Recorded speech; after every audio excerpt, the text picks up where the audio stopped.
Gather round. I got a story to tell. So at the gym this morning, and now I done developed a little reputation at the gym for being the one to talk about these topics. But anyway, one of the guys, he typically just is on the outside listening. He came in and joined the conversation this time, all kind of bass in his voice and passionate. Hey man, you need to start checking these women. You need to start checking these women. They be doing some of the same stuff that you say that we as men be doing. I said, first off, calm down, lower your voice. What are you talking about? It's like, man, they be ghosting. And my old lady, 9 months. We've been together 9 months, man. She won't answer the phone. She won't respond to a text message. She just ghosted me, man. I said, okay, that don't mean that she ghosted you just because she's not answering the phone, though. Like, was she saying anything? Was she complaining about anything before, she just stopped talking to you? He said, she was asking when we was going to make the relationship official and stuff like that. But I was like, whoa, stop there. Because that tells me that that's not ghosting. Ghosting is when there is no communication, there is no forewarnings, there is no boundaries being expressed or anything like that, or if y'all just met or something like that, but that ain't the case here. And I said, well, how old is that woman? Because I could see he's at least 45, maybe even closer to 50.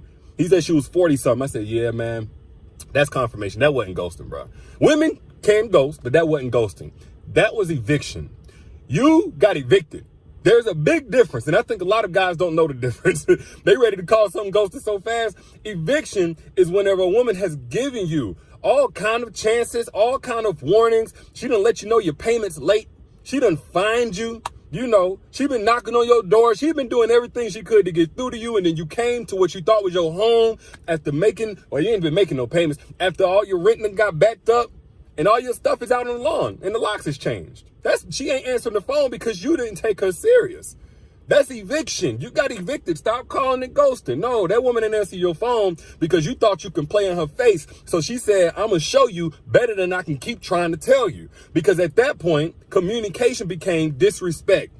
We as men, we love to pull that whole communication thing out. We want to keep talking after really there's no more talking to be done.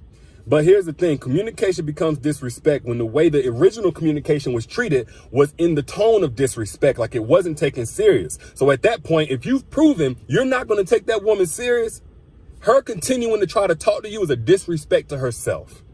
And grown women ain't on that. They ain't on that. They'll warn you. But one thing about us, and I know we always talk about how men think they can get a million chances to come back after everything is falling off and stuff like that. And it ain't happening like that with modern women no more. That's just what it is. But another thing men think we got unlimited chances or unlimited number of is warnings. Yes, a woman will warn you if she likes you.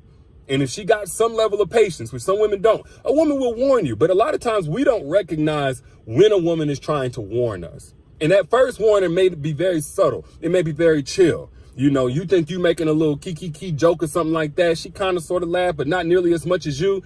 And she mentioned it and said, I don't know about that. That was a warning. 5 months into the relationship, you think it's funny talking about lifelong boyfriend and girlfriend, we whatever it is. And she like, we not even, all the way together yet. But you think this is a joking matter? That was a warning. When she clearly expresses her boundaries to you, hey, look, I got the plan for my life, and this what we doing right now. Yeah, it's enjoyable, but this ain't lining up. And I'm going to need something to change. I'm going to need to change quick. Warning. That was a warning. That wasn't her nagging. That was a warning.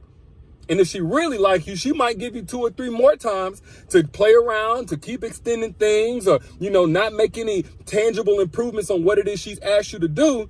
And you notice her energy shifting, but she may not be saying something necessarily, but she's still staying, which means there may still be a chance. Even that's a warning. And then boom, all of a sudden, your text messages ain't getting through no more. Your phone calls going straight to voicemail. You don't know her Instagram when it looked like she done deleted her account. No, she ain't deleted her account. She deleted you. She deleted you. You the one that's gone.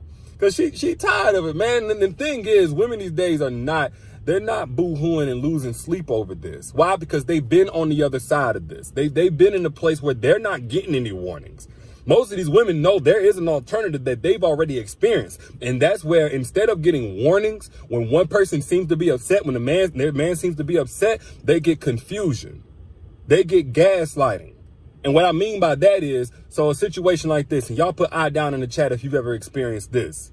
A dude is clearly bothered by something that you did or something about the relationship, but whenever you try to create a safe space to have that conversation, to let him express what's going on with him, instead of clearly expressing what his boundaries are, what he has a problem with, he tells you to figure it out. Now, you grown.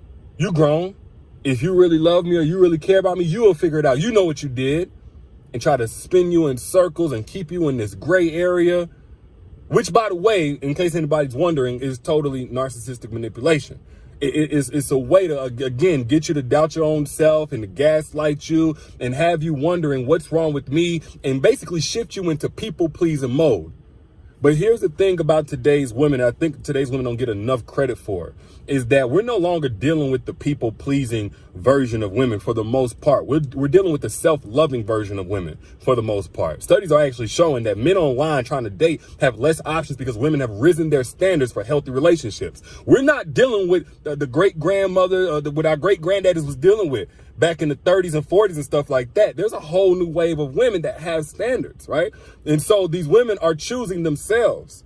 And you can't people please and self-love. So today's women, they tried to people pleasing. They seen great grandma try to people please. They seen the life be sucked out of great grandma. They've heard the story straight from great grandma about how she never got to pursue her dreams and live her life because she was running up behind some man because she was trying to people please, probably because she really needed to at the time she first got with him, or because her great grandmama and somebody else pressured her to be in that relationship. Today's women are not operating from that place. They are choosing themselves. So if you're not choosing that woman, meaning her best interest, if you're not choosing that woman in terms of the best version of her to push her to, she's not going for it.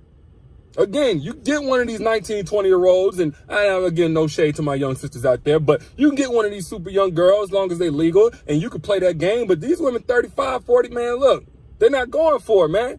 They've evolved to a point where they're going to keep their peace, even if it means losing you. That's more than worth it.